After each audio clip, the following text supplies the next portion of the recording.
এটা হচ্ছে আমার এক বড় ব্যাগ, যেখানে সব থাকে। মানে প্রতিদিনই ভাবি যে এবার ব্যাগটা একটু হালকা হবে, বাট হালকা আর হয়নি। তারপর আরেকটা বড় ব্যাগ আছে, এত বড় ব্যাগ আছে যেটা মেকআপ করি।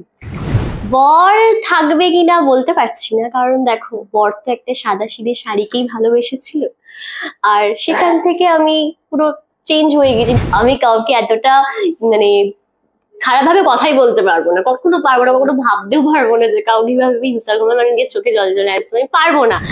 আমি আমার শাশুড়ি আর ননদের চালিত পথেই পরিচালিত হব। তুমি বলো কেমন আছো? খুব ভালো আছি, তুমি কেমন আছো? বিয়ের পরে তো পুরো লুক চেঞ্জ হয়ে গেছে। হ্যাঁ, বিয়ের পরে লুক পুরো চেঞ্জ। আবার তো ব্যাগে কতটা চেঞ্জ আনলে বিয়ের পরে দেখি? বিয়ের পর ব্যাগে খুব একটা চেঞ্জ আনিনি, কারণ আমার ব্যাগটা সবসময় অর্গানাইজ থাকে, অনেক কিছু থাকে, অনেক প্রয়োজনীয় জিনিস থাকে, অনেক কিছুই থাকে। তারা দেখাচ্ছি, এটা হচ্ছে আমার এক বড় ব্যাগ, যেখানে সব থাকে। মানে প্রতিদিনই ভাবি যে এবার ব্যাগটা একটু হালকা হবে, বাট হালকা আর হয়নি। সারাক্ষণ ব্যাগ ভারী থাকে, এত জিনিস থাকে। ফার্স্ট হচ্ছে এটা আমার চা, কফি, গরম জল সব খাই।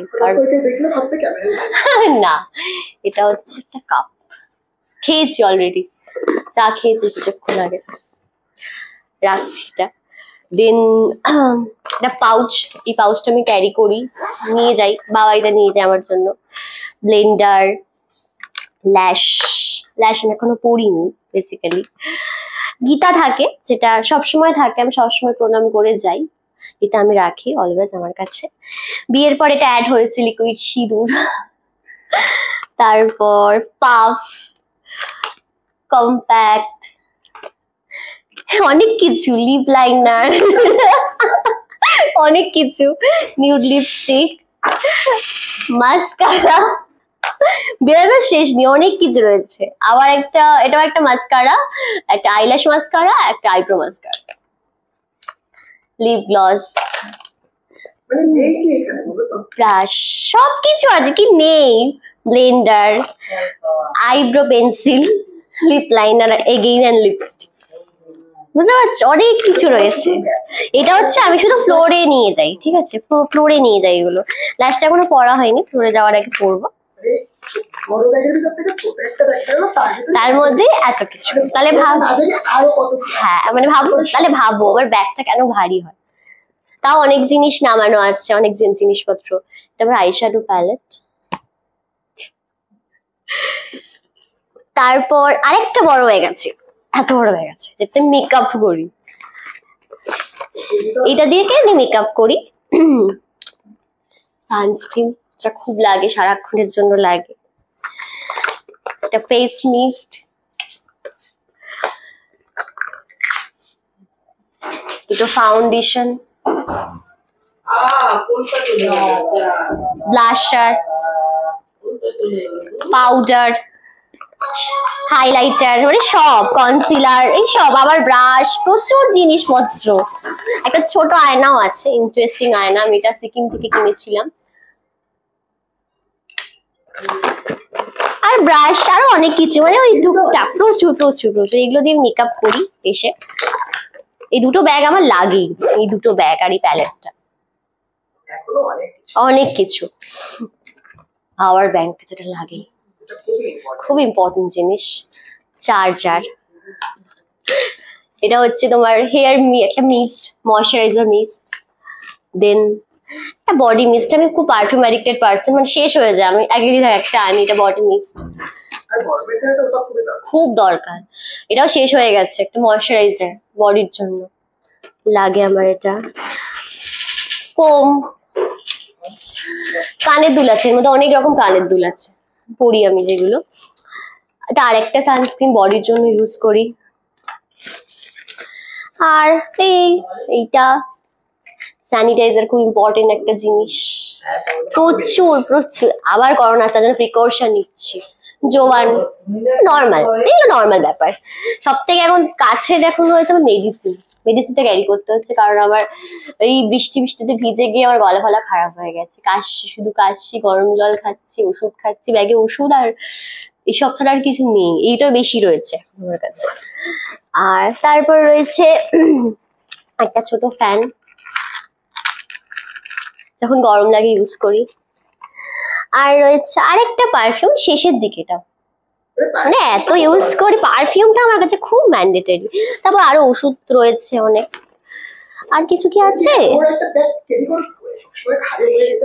ওই আনতে হয় দরকারি জিনিসপত্র। আমি না খুব অর্গানাইজ থাকতে প্রেফার করি, সবকিছু আমি গুছিয়ে রাখবো, আমার সবকিছু থাকবে, যেটুকু দরকার আমি ক্যারি করবো আমার জন্য, মানে এইটা আমি খুব প্রেফার করি, তাই জন্য আমি ক্যারি করি। তারপর লিপ বামটা রেগুলার আমি ইউজ করি, সবসময় বেয়ার ফেসে আমি ইউজ করি এটাই। আর কিছু নেই, সবই দেখালো হয়ে গেল। সবই দেখলাম, কিন্তু তোমার বিয়ের পরে ঘুরতে যাওয়া হলো কোথায়? হানিমুনে তো কোথাও যেতে পারিনি, কারণ আমি খুব ব্যস্ত হয়ে পড়েছি।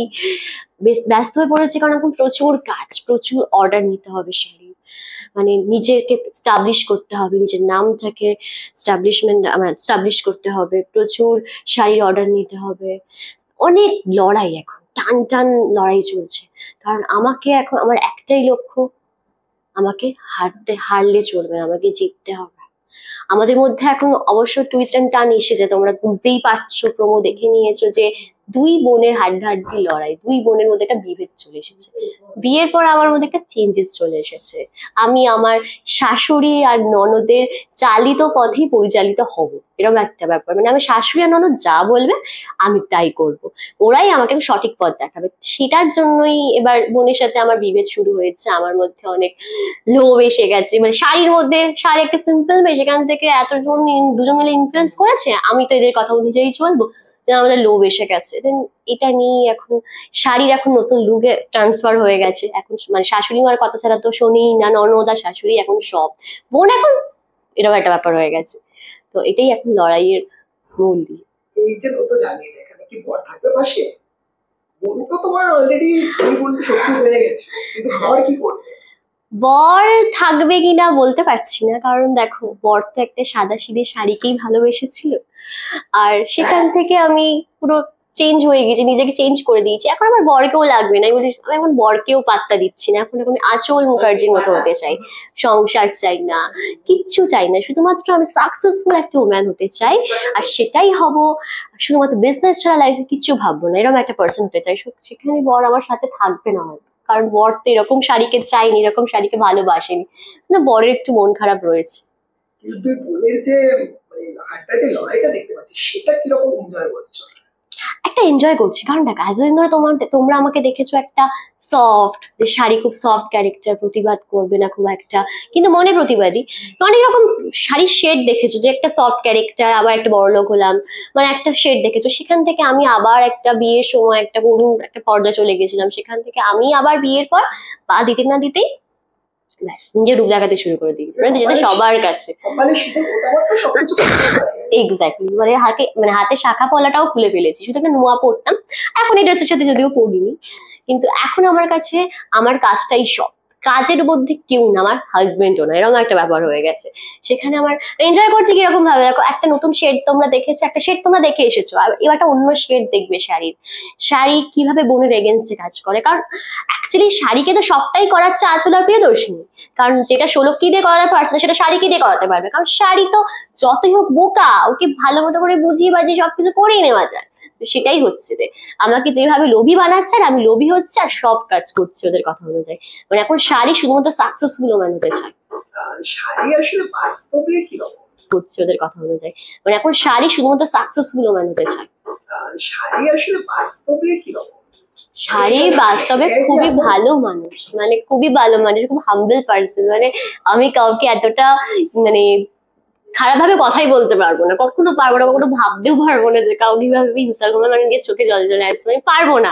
মানে আমি রিসেন্ট সিন গুলো করার সময় ভাবছি আমি মানুষটাকে এরকম করছি, কিন্তু আমাকে তো করতেই হবে, আমার কিছু করার নেই আফটারঅল, যে আমি কেন করছি। মানে কালকেও একটা সিন ছিল, এমন সিন আমি আমার হাজবেন্ডকে অপমান করছি, আমার শ্বশুর মশাইকে অপমান করছি, কেন করছি, মানে আমার খারাপ লাগছে, ভিতরে খারাপ লাগছে, কিন্তু আমার সিনের জন্য আমাকে করতেই হবে, এরকম একটা ব্যাপার।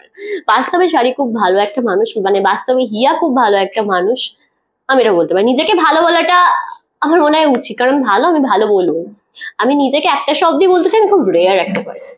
মানে শাড়ির বিয়েটা মানে কি, মানে আমার বিয়ের আগে না, নিজের ভিতরে ফুটিয়ে তুলছো বা এনজয় করার যে ব্যাপারটা থাকে, মানে শাড়ি বিয়ে মানে সেটা ফার্স্ট টাইম বিয়ের কথা বলছো না সেকেন্ড টাইম বিয়ে? শাড়ি সেকেন্ড টাইম বিয়েতে শাড়ির মধ্যে কোনো এক্সাইটমেন্ট ছিল না, কারণ শাড়ি তো পুরোটা বাধ্য হয়ে করছিল, তোমরা সবই দেখেছো যে শাড়িটা সবটাই বাধ্য হয়ে করছে, কারণ চুক্তিপত্র সে টিপছাপ দিয়ে দিয়েছে, সেটার জন্য তো সে তাকে বিয়ে করতেই হবে। আর বিয়ে না করলে, মাথায় সিঁদুর না উঠলে আচল মুখে যে সেই চুক্তিপত্রটাই আমাকে দেবে না। এটার জন্যই, এটার ট্রেটের জন্যই আমি বিয়েতে রাজি হয়েছিলাম। দেন ওইভাবে তো বিয়ের আগে তো আমি খুব মানে দুঃখিতই ছিলাম যে কেন আমি করছি বিয়েটা, কিন্তু আমাকে করতে হবে, কারণ বড় দিদি বলে কথা। বড় দিদি যখন একটা বড় দায়িত্ব, বা আমার মানে মায়ের প্রতি আমার দায়িত্ব, আমার বোনের প্রতি একটা দায়িত্ব, তাই জন্য আমি বিয়েতে রাজি হয়েছিলাম। খুব একটা বেশি এনজয় করিনি, কিন্তু করেছি। দর্শকদের একটাই কথা বলবো, শোলক শাড়ি দেখতে হবে, কারণ শোলক শাড়িতে নতুন নতুন টুইস্ট আসছে। বুঝতেই পারছো তোমরা, ট্রেলার যখন প্রোমোটা দেখেছো, প্রোমোটা দেখে বুঝতে পেরেছো দুই বোনের মধ্যে একটা হাড্ডাহাড্ডি লড়াই হবে, কারণ দুই বোন এখন, আর যেটা মিল ছিল সেটার তার মধ্যে কোনো মিল নেই, দুজনের অপোজিট হয়ে গেছে।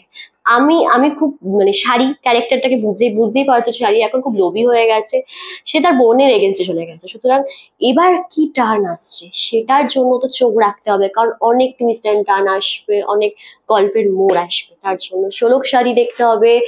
ঠিক সন্ধ্যে 7:30টায় উইলিয়ান সান বাংলায়। সবাইকে চোখ রাখতে হবে, সবার ভালোবাসাটা পাওয়াটা খুব প্রয়োজন, কারণ আমার এই ক্যারেক্টার একটা নিউ শেড এলো, তোমাদের কতটা ভালো লাগছে সুতরাং তোমরাই এটা বলতে পারবে।